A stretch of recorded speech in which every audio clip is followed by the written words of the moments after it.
শিক্ষক বিৰত আছোঁ আৰু আজি মোৰ আজি সৌভাগ্য মোৰ গুৰুদেৱৰ আজি লগ পাইছোঁ।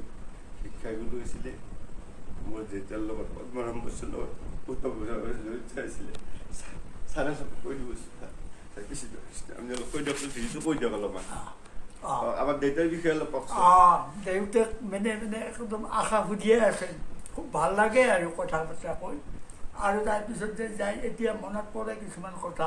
তেওঁ ইমান মানে আনকি পায়খানা কৰিব যাওঁতে মই বাল্টিংটো মই লৈছোঁ, লৈ আপুনি থৈ যাওক। মই বোলো বাপাৰে মোৰ তাতে আলহী আহিছে, মই থৈ কেনেকৈ দিম এইবুলি হ'লে ঘাটত লৈ গ'লোঁ। এইবোৰ নিজে নাছিলোঁ।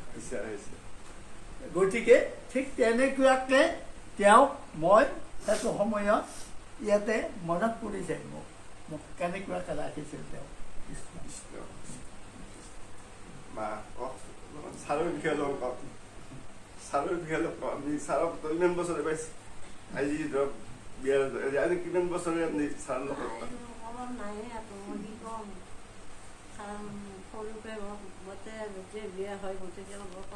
মই যি ছাৰ এতিয়া ছাৰৰ এতিয়া কিমান বছৰ?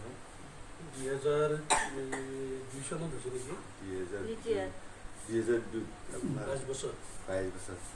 ছাৰ এতিয়া আছিল বেছি 90 বছৰ আছিল। 90 বছৰ। আৰু আজি ছাৰ আছিল 90ৰ উৰ্ধত। আজি মোৰ বছৰ হৈছে। আজি ছাৰৰ ঘৰত আহি মই পুত্ৰ বৰ্তি সকলোকে লগ পাই খুব আনন্দ লাগিল। ছাৰৰ আমি এবাৰ পিতৃৰ লগত আছিলে, আজি একেলগে বহিব খুব সৌভাগ্য মই অনুভৱ কৰিছোঁ। মোৰ ফটোটো আহি গৈছে নেকি? ফটো আহি গৈছে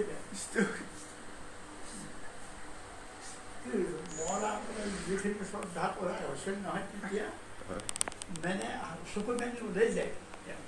একো মানে হেৰি বস্তু লগা ইচ্ছে নকৰে, লগা নাযায় মই যায় আৰু মায়ে আছে তেতিয়া মায়ে কথা কি চাহ খোৱা চাহ খোৱা নাই।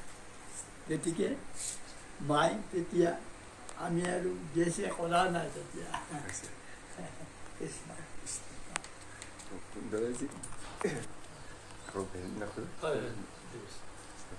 ছাৰ মই